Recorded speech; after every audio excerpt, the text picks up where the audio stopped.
Buenas tardes, hermanos.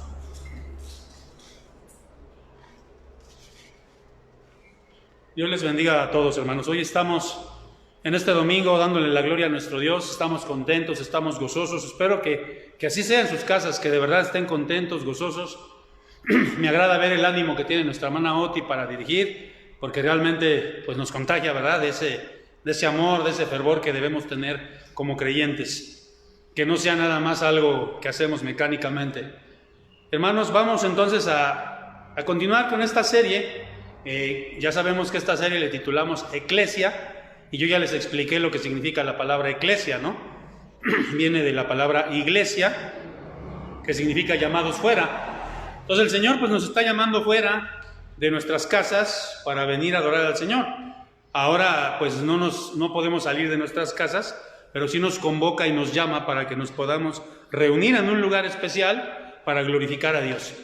Así que yo les voy a pedir que pues dejen lo que están haciendo, porque esto se presta a veces, ¿no? A que están entre cocinando, entre haciendo cosas y como que no le dan la atención, el enfoque que se requiere al culto de nuestro Dios. Vamos a apartar este momento, hermanos, y vamos a tener una oración para pedir la dirección de Dios y del Espíritu Santo. Amado Padre, en esta hora te alabamos porque tú eres bueno, Señor, porque para siempre es tu misericordia. Y te pedimos, Señor, que esta palabra que vamos hoy a compartir con la Grey sea palabra fuerte, palabra de edificación, palabra que motive a tu Grey. Señor, que el Espíritu Santo esté presente, que Él sea el que nos guíe y no sea la sabiduría humana, sino sea realmente lo que el Espíritu Santo nos quiera decir y quiera instaurar y dejar en nuestros corazones. Que así sea, Señor, en el nombre de Cristo. Amén y amén. Bueno, la semana pasada vimos como que algunos aspectos negativos, ¿no? de la iglesia. Y como que a veces ese tipo de predicaciones como que nos dejan un mal sabor de boca, aunque son necesarias porque nos hacen ver nuestros errores. Pero hoy quiero que veamos algo positivo. Quiero que veamos algo que está aquí, ¿no? Características de una iglesia misionera. ¿Por qué una iglesia misionera? Cuando yo pude haber puesto características de una iglesia evangelizadora o de una iglesia evangelística. No, pongo una iglesia misionera. Y les hago una pregunta, hermanos, antes de iniciar. ¿Cuál es el propósito de un creyente? ¿Qué debe dar un creyente? Un creyente debe dar frutos. Y por lo menos, yo te pregunto, ¿cuántos frutos has dado tú? ¿A cuántos creyentes has traído tú a la iglesia? Bueno, que ahora son creyentes, en su tiempo no lo fueron.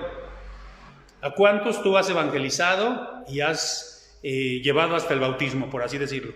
Esa es una pregunta, porque el fruto de cada uno de nosotros consiste en eso, en dar más fruto. Pero ¿cuál es el fruto de una iglesia? Yo les pregunto. Muchos dicen, no, pues tener muchas personas. No, ese no es el fruto de una iglesia. El fruto de una iglesia es dar otra iglesia. Por ejemplo, el fruto de un árbol de peras, aquí tenemos una afuera, ¿no? No es solamente dar peras. Aquí que los tenemos en un huerto, por así decirlo, pues sí, nada más van a dar peras.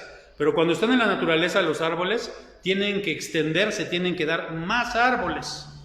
Su fruto de un árbol es dar más árboles. Entonces, ¿cuál es el fruto de una iglesia? Pues dar otras iglesias. Por eso es que yo puse aquí las características de una iglesia misionera.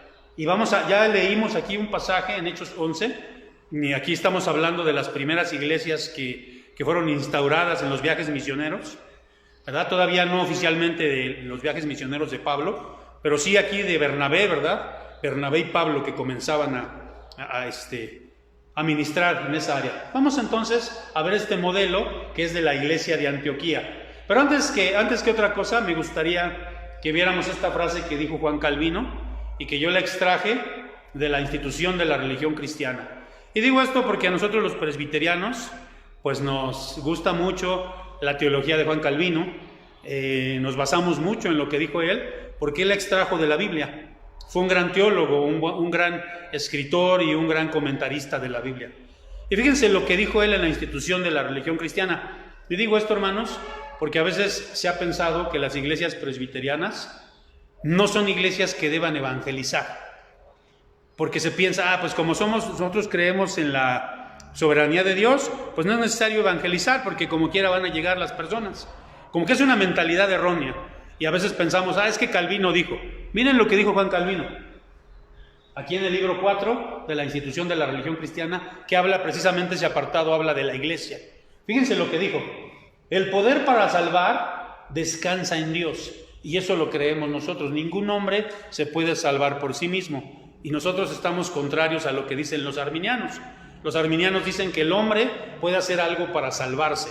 Por ejemplo, en un culto de salvación, los arminianos dicen, no, acepta a Cristo. Nosotros sabemos que si no es porque el Espíritu Santo lo pone en nosotros, nosotros no podríamos hacerlo.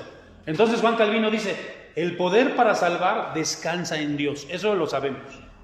Pero Él revela su salvación, fíjense lo que dice, por medio de la predicación de su evangelio.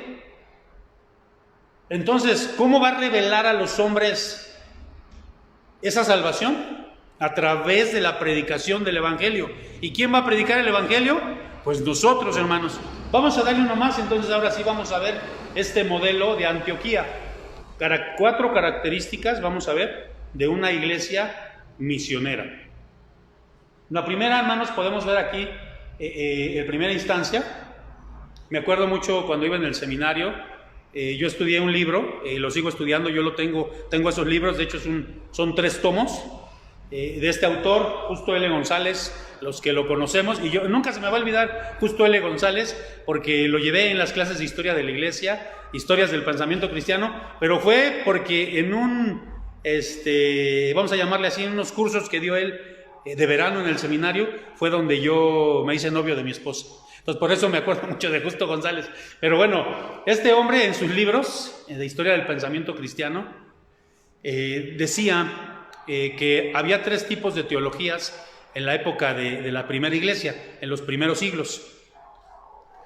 El primer tipo de teología, como dice ahí, era la iglesia, la teología latina o católica. Por ejemplo, nosotros vemos que hasta la fecha sigue esa teología, se basa mucho le importa más lo que dice el magisterio, lo que dice el papa, lo que dicen los sacerdotes, se basó en la tradición.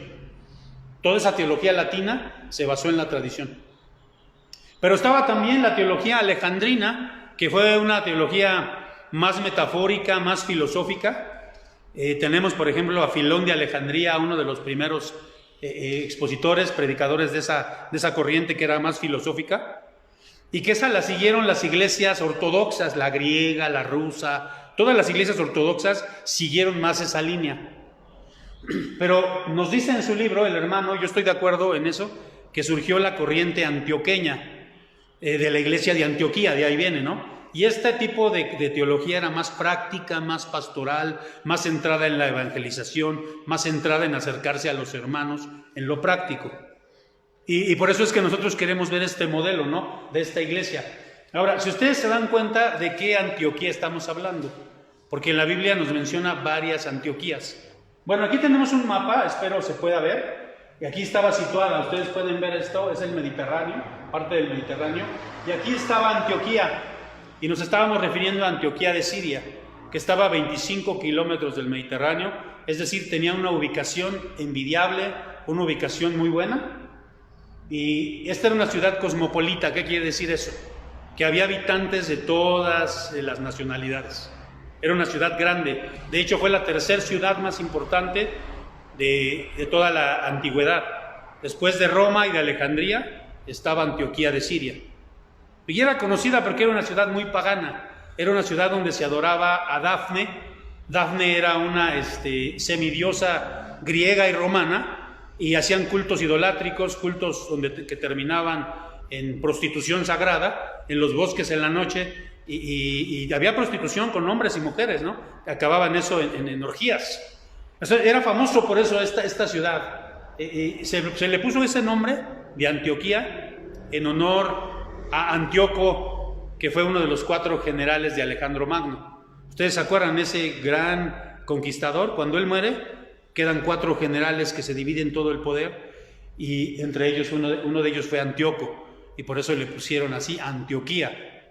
Ahora, lo que ya leímos, y es donde vamos a entrar ya de lleno, esta iglesia tuvo varias características, como ya vimos, de una iglesia pastoral, una iglesia práctica. Y ahora que andamos buscando modelos, En la Biblia los tenemos, hermanos. Este es un modelo de iglesia misionera, de iglesia evangelizadora. Vamos a ver el primer paradigma, el primer modelo. Dice ahí, surgió como una iglesia, como un semillero, como una iglesia semillera, vamos a llamarle así. Y fíjense, ya lo leímos y aquí solamente vamos a leer el versículo 19. Ahora bien, los que habían sido esparcidos a causa de la persecución que hubo con motivo de Esteban, aquí tenemos una imagen, ¿no? Fueron perseguidos, fueron esparcidos. Dice, con la persecución de Esteban, pasaron a Fenicia, a Chipre y a Antioquía, no hablando a nadie la palabra, sino solo a los judíos. Fíjense, esto es muy importante. Y aquí dice lo que pasó en Hechos 8:4, dice lo que pasó. Aquí vemos el contexto. Pero los que fueron esparcidos iban por todas partes anunciando el evangelio. Ustedes se acuerdan, vino el martirio de Esteban y de ahí vino una persecución muy grande y fueron esparcidos todos los que eran creyentes. Pero aquí pasó algo bien hermoso, porque todos esos que fueron esparcidos, ¿qué iban haciendo? Iban predicando el evangelio, hermanos. Fíjense que Dios no quiere que nos estanquemos. Dios no quiere que nosotros nos encerremos y seamos nuestra congregación y nada más. Miren, voy a contarles algo. Una ocasión, hace muchos años, escuché a uno de mis pastores y él daba una interpretación. ¿Se acuerdan ustedes que cuando el pueblo estaba en el desierto, estuvieron 40 años de nómadas? Y a veces uno dice, ¿saben cuántas personas eran? Eran 2 millones de personas. Es lo que se calcula contando niños, mujeres y adultos, 2 millones de personas en el desierto. Entonces, cuando llegaban a un lugar, ustedes saben que cuando se estancaban en ese lugar por algún tiempo, esta interpretación del pastor decía, me gustaba mucho, porque decía él, ¿por qué creen que se movían de un lugar a otro? Sí, porque la nube se levantaba o la columna de fuego se levantaba y los guiaba. Pero él decía, fíjense, imagínense la cloaca de 2 millones de personas, los desechos orgánicos de 2 millones de personas, estaban en el desierto. O sea, eso y aunque lo enterraban, los judíos enterraban sus desechos, llegaba un momento en que eso ya no era suficiente, en que eso apestaba, en que eso olía muy mal. Entonces tenían que moverse. Y eso pasa en las iglesias, hermanos. A veces estamos estancados nada más en un solo lugar. Y si te das cuenta, ¿qué pasa cuando una iglesia no evangeliza? Cuando una iglesia no tiende a crecer. Empieza a haber chismes, empieza a haber rumores, empieza a haber divisiones. ¿Por qué? Porque no están compartiendo el evangelio. Es tiempo de moverse. Esa cloaca empieza a moverse ahí y es tiempo de moverse, de salir a predicar el evangelio. Ojalá me haya explicado en esa parte. Vamos a ver uno más. Y aquí miren, hermanos, fíjense qué tremendo. Porque cuando dice que fueron esparcidos, la palabra griega que se usa ahí es la palabra diáspora. Eso significa, fueron esparcidos. Por eso muchas partes de la Biblia dicen, o algunos comentaristas dicen, los judíos de la diáspora, de la dispersión. Y esa palabra tiene que ver con la manera de sembrar. Por ejemplo, ¿cómo siembran aquí en San Pablo? Yo creo que como en la mayoría de lugares. Abren un lugar, abren un hoyo en la tierra y depositan, no sé, 3, 4, 5 semillas. Sí, usan un instrumento, hacen un hoyo, pero esa es la técnica, ¿no? Hacer el hoyo y dejar ahí 3, 4, 5 semillas, no sé cuántas pongan. Ajá, y se tapa, ¿no? Y ya eso ya quedó ahí. Bueno, eso es digamos que ese es un estilo de sembrar que se utiliza casi en todos los lugares. Pero en tiempos bíblicos también se usaba el sembrar aventando la semilla, dispersando la semilla. Por eso cuando se ve en la parábola de la siembra, del sembrador, en la parábola del sembrador, pueden ver, ¿verdad?, que dice que una cayó en un lugar, otra cayó en otro lugar, otra cayó en otro lugar y otra cayó en otro lugar. Porque precisamente se usaba esa técnica de aventar la semilla, de dispersar la semilla. Bueno, esa es la idea que da aquí.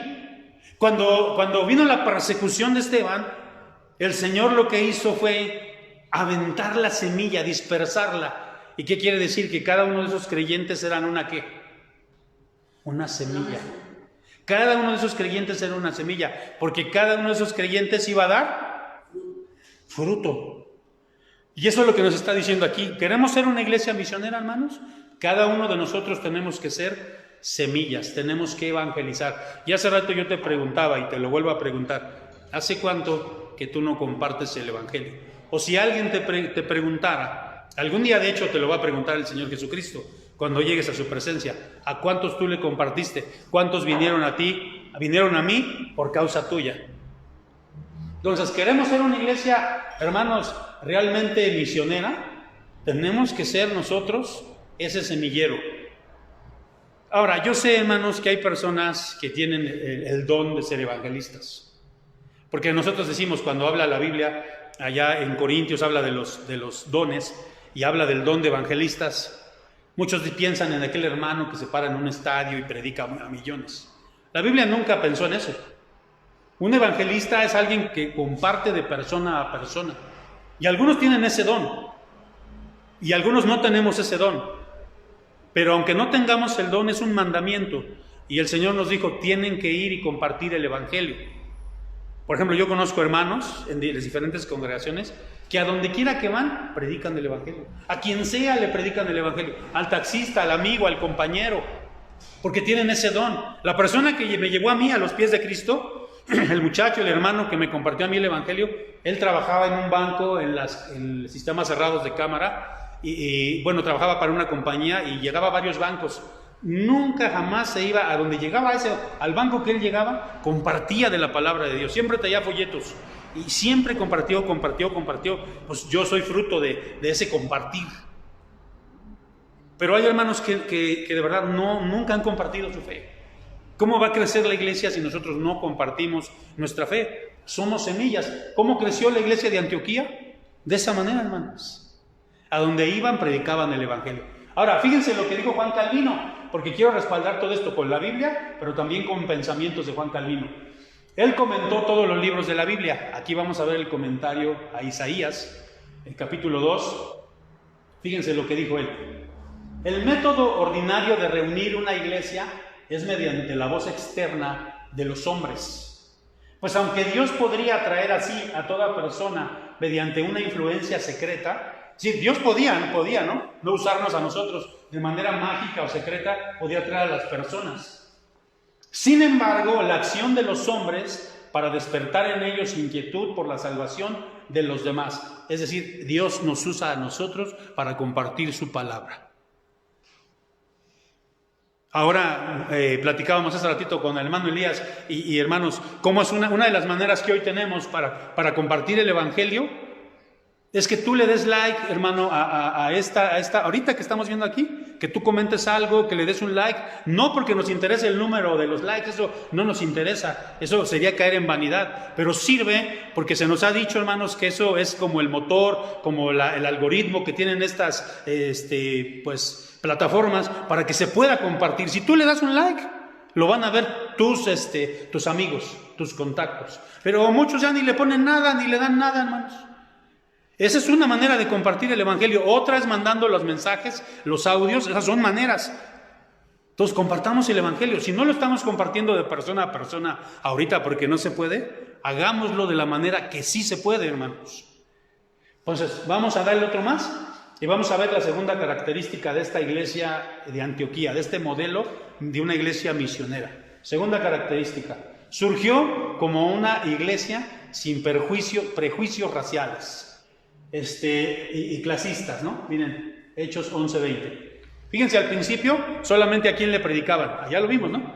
Solo a los judíos, solo llegaban y les predicaban solamente a los judíos. Eran esparcidos, pero a donde llegaban había judíos, llegaban a las sinagogas o a donde había judíos y les compartían a los judíos. Pero fíjense lo que dice aquí.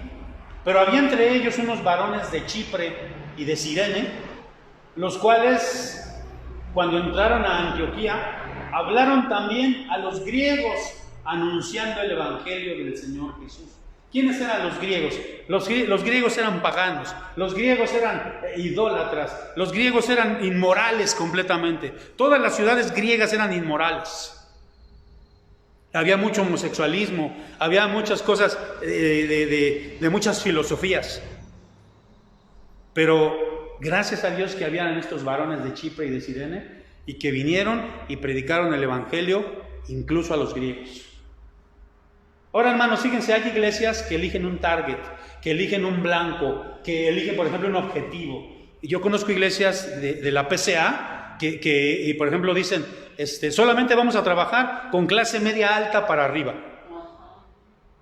Y ves sus iglesias, y las iglesias son de veras de gente que tú la ves y dices, no, pues aquí no aceptarían a cualquiera, ¿no? O sea, miren, yo estuve en Estados Unidos y pastoreando y realmente me dio tristeza. Estuve en un pueblo de Estados Unidos, ni siquiera en una ciudad, en un pueblo, y hermanos, da tristeza ver que había iglesias para blancos, para negros y para latinos. Así son las iglesias. Es muy difícil hallar una iglesia mixta, porque todavía hay mucho racismo, porque todavía hay mucho clasismo, hay mucha, no, tú vete para allá, tú para allá. Y eso pasa en nuestras iglesias. Miren, dale otro más. En la iglesia deben ser bienvenidos, hermanos, todos, incluso los que son diferentes. Ahora, fíjense que daban el informe en la Asamblea General. Ahora estuve el sábado pasado, de ayer en 8, hacia atrás, estuve en el informe que dio la Asamblea General, y nos decían que en Oaxaca están abriendo una iglesia de jóvenes. Y yo, la verdad, no quise armar polémica, no quise preguntar esto, pero, por ejemplo, en las clases de teología yo veo que hay algo que se llama las iglesias emergentes. Y voy a decir qué es esto. Por ejemplo, son iglesias de darquetos, iglesias de ponquetos, iglesias de hippies, iglesias de rockeros, iglesias de prostitutas. ¿Saben por qué surgen ese tipo de iglesias? Y por eso se llaman emergentes, porque están emergiendo. Porque en la iglesia tradicional no aceptamos ese tipo de gente. Y a mí, por ejemplo, que haya una iglesia de puros jóvenes, a mí eso me hace como crisis, ¿no?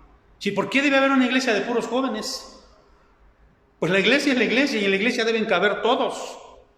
Pero a veces son como que no hacemos que quepan todos, ¿no? Como que somos elitistas. Y esta iglesia aceptó a todos, pero al aceptarlo se comprometió a enseñarles a todos. Ser buenos anfitriones. Eso miren, hermanos, yo lo tengo muy grabado. Como pastor, ahorita no lo hemos hecho, pero cuando ya nos podamos reunir, pues vamos a tener convivios, primero Dios. Y por ejemplo, si vienen visitantes, ¿quiénes deberían de ser los primeros en ser atendidos? Los visitantes, pero tristemente a veces nosotros somos los que, pues así yo lo veo, así yo lo he visto en las iglesias, a veces como que los veo así como que nada más andan buscando la rapiña, ¿no? A ver, yo que agarro, y no me importa si los demás se quedan, si tienen que comer o no tienen que comer. Yo me quedé mucho como yo voy a cursos, me quedé mucho con esto en un curso de Movipres que fui. Una iglesia en Cancún que está creciendo muchísimo. Tenía esta idea que me gustó mucho. Por ejemplo, ellos decían que cuando tú invitabas a una persona a la iglesia, pues precisamente tenía ese grado, ¿no? Ser invitado. Tú lo invitabas y había que tratarlo como un invitado. Por ejemplo, cuando hacen cultos evangelísticos, pues los cultos deben ser especiales. Porque la gente no entiende los mismos términos que entendemos nosotros. Que Dios te bendiga, que salgas edificado. Eso la gente no lo entiende. Entonces tenemos que hacer cultos que la gente entienda. Cultos más pequeños, con una predicación más para ellos. Pero son nuestros invitados. Pero después de invitados, tenemos que lograr que ellos se vuelvan nuestros amigos. Nuestros amigos. El amigo, pues ya el amigo como que ya aguanta un poquito más, ¿no? Como que el amigo ya tiene más confianza. Pero no basta con que sean nuestros amigos, sino que hay que llevarlos a que sean familia. ¿Y cuándo es que son familia? Cuando ellos se hacen, ¿qué? De la iglesia. Miembros de la iglesia. Entonces, eso es pero tenemos que ser buenos anfitriones y tenemos que recibir. Miren, yo les decía, ¿no? En una congregación donde yo estuve, una vez llegó un hermano que era hermano de otra persona que era gay, y llegó muy, ¿cómo se le dice a estas personas cuando? Pues muy estrafalario, muy, no, hasta grotesco, ¿no? Porque era un hombre, pero pues se puso pechos y pompas y se pintaba y se veía muy, muy grotesco, ¿no? Y la iglesia luego lo rechazó. O sea, la iglesia lo rechazó. ¿Por qué? ¿Cómo lo rechazaron? Pues volteándolo a ver. Ahora yo digo, pues sí llama la atención, ¿no? Pero es, por ejemplo, como cuando tus niños, ¿no? Por ejemplo, la hermana tiene niños chiquitos y a lo mejor esos niños chiquitos, no sé, voy a poner un ejemplo. A lo mejor van en un taxi y a lo mejor el del taxi está calvo, ¿no? Y entonces a lo mejor los niños por curiosidad, ¿qué van a decir? Oye mamá, ¿y por qué ese señor no tiene pelo? ¿Verdad? O por ejemplo, si ven a alguien que tenga alguna malformación, ¿y por qué ese niño no tiene una mano? ¿O por qué no tiene una oreja? ¿Y qué tendría que explicar la hermana Ari a sus niños? Bueno, mira, porque es así, asado. O sea, no fomentar la cultura del desprecio, ni la cultura de ver a los demás como menores, ¿no? O como inferiores. Eso es lo que debemos fomentar en la congregación, hermanos. Entonces esta congregación surgió, o esta iglesia de Antioquía surgió como una iglesia que no era elitista, no era clasista, no era... y eso pasa, miren, déjenme decírselos, y aquí tenemos que trabajar mucho con eso, con las congregaciones o las iglesias que son familiares, porque a veces no dejan entrar a otras personas de fuera. Y la gente cuando viene dice, no, pues sí, pues es que ya están todos los Pérez, allá están todos los, y no digo los apellidos de acá, ¿verdad? Pero allá están todos los Gómez y allá están todos los López. Y cada uno en su montoncito, ¿no? Hay que trabajar con eso, hermanos. Vamos a darle uno más. La tercera paradigma de esta iglesia de Antioquía. Surgió como una iglesia discipuladora. Fíjense, aquí vamos a leer estos versículos que tenemos aquí. Hechos 11, del 22 al 25 o al 26, la primera parte. Llegó la noticia de estas cosas a oídos de la iglesia que estaba en Jerusalén, es decir, la iglesia madre. Y enviaron a Bernabé que fuese hasta Antioquía. Fíjense, esta iglesia, la iglesia madre, no se quedó con, sí, ya tenemos allá unos creyentes. No. Enviaron a Bernabé que fuese a Antioquía. Cuando llegó y vio la gracia de Dios, se regocijó y exhortó a todos a que con propósito de corazón permaneciesen fieles al Señor. Porque era varón bueno y lleno del Espíritu Santo y de fe. Y una gran multitud fue agregada al Señor. Ahí se formó una iglesia, estaba una iglesia grande ahí. Después fue Bernabé a Tarso para buscar a Saulo y hallándolo lo trajo a Antioquía. Fue la primera misión que tuvo Pablo, ¿verdad? Y se congregaron allí todo un año con la iglesia y enseñaron a mucha gente. Muchos pensamos, hermanos, que el proceso de evangelización es solamente salir y repartir folletos. De acuerdo, en mi presbiterio decían, vamos a hacer ¿cómo le llaman? Una inundación. No, pero no es inundación. No me acuerdo cómo le llaman. Que hay que llegar y invadir, una invasión, hasta suena feo, ¿verdad? Una invasión, hay que llegar a San Salvador y toda la iglesia va a repartir folletos. No se va a quedar nadie en San Salvador, ni un cuapizote sin recibir un folleto. Eso no es evangelizar, es parte de la evangelización. Y eso es muy bonito, porque cuando uno sale, pues te encuentras personas, ¿no? Y que algunas te van a tirar el folleto y te van a mandar a volar, pero otras te van a decir, oye, qué bonito lo que me acabas de decir. Pero no consiste en eso nada más. Vamos a darle una más, hermanos. Aquí vamos a darle otra lámina. Fíjense, la iglesia madre envió un maestro, un guía que pudiera llevar por el camino del Señor a los recién convertidos. Eso pasa mucho, a veces las iglesias madres se olvidan de sus congregaciones, se olvidan de sus misiones. Bueno, pero aquí ¿qué pasó con esta persona que enviaron con Bernabé? Los exhortó a estas personas. Esa palabra exhortar a veces nos suena a regañar, pero es la palabra paracaleo, que significa alentar, amonestar, animar, confortar. ¿Cuánto tiempo estuvieron ahí? ¿Nada más repartieron los folletos y ya? Un año estuvieron discipulando a esa gente, un año. Ustedes saben que hay una muchacha que se mete con nosotros a los cultos y también entra a veces a los jóvenes, se llama Susi, algunos la conocen. Yo he estado un año con ella discipulándola a través del Zoom, porque ahorita no hay de otra. Y ella nos ha comentado, en cuanto termine la pandemia y ya nos podamos reunir, ella está lista para hacerse miembro y para ser bautizada. Amén. O sea, no nomás se le compartió el evangelio, se le discipuló. Sí. Tenemos que discipular a las personas, enseñarles. Fíjense cómo el Señor nos mandó, allí en Mateo 28 y en otros pasajes, a ir y predicar el evangelio y a ser discípulos. Y fíjense, dice, haciéndolos que se bauticen y que guarden todas las cosas. Esta palabra guardar es la palabra griega tereo, que significa custodiar. Cuando uno ya se convirtió al Señor, uno ya se bautizó, uno empieza a cuidar, a amar lo que uno tiene, y esa misma persona va a empezar a evangelizar también. Va a ser discípulos, porque tú lo hiciste discípulo. Pues esta iglesia era una iglesia que discipulaba. Miren, aquí tenemos, ¿cuál es nuestra meta de las personas que les compartimos el evangelio? Que lleguen a esto, que lleguen a bautizarse, que lleguen a bautizarse.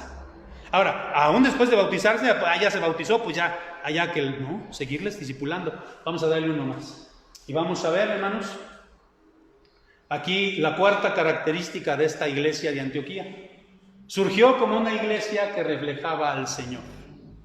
Fíjense lo que dice Hechos 11, 26b, solo la segunda parte. Y dice: y a los discípulos se les llamó cristianos por primera vez en Antioquía. Vamos a decir que esta iglesia de Antioquía fue la iglesia,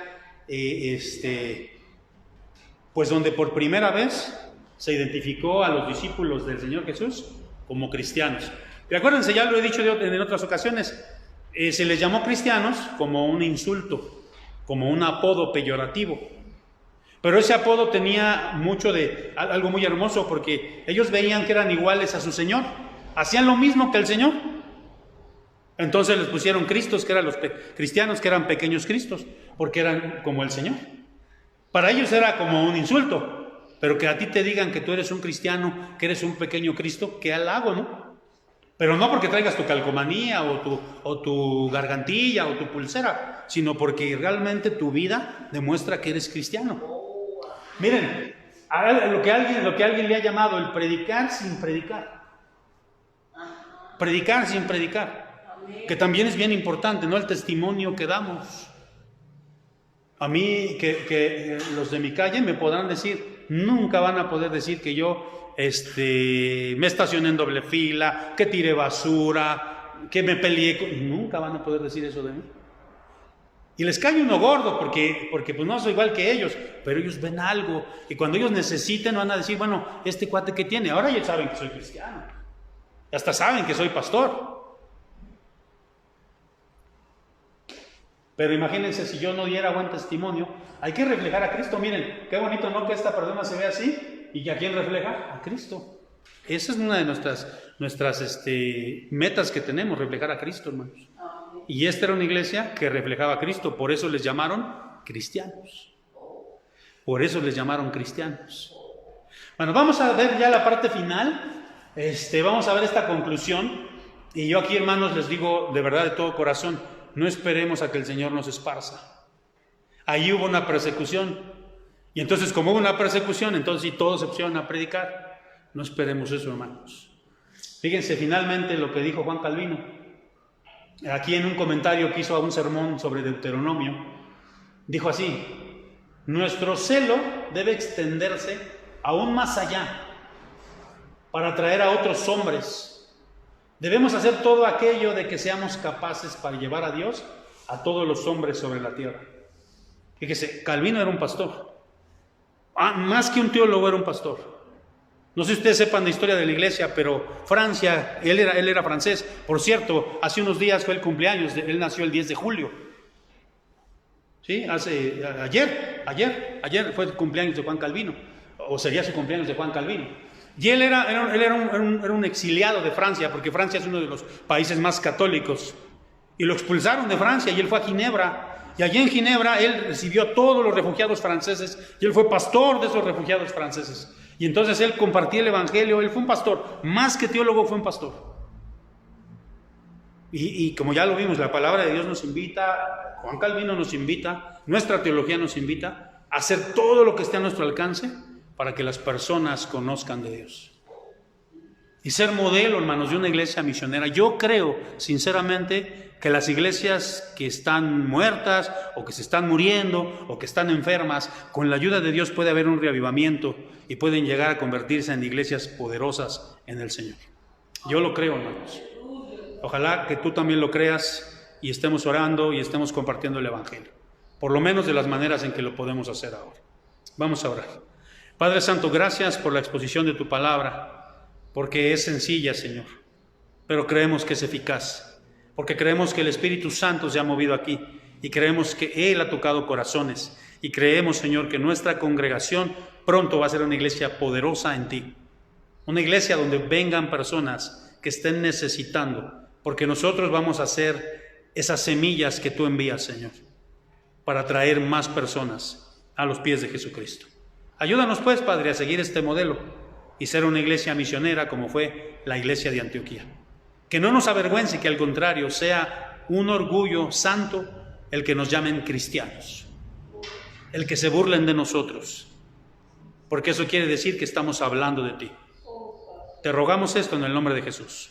Amén y amén. Dios bendiga su palabra.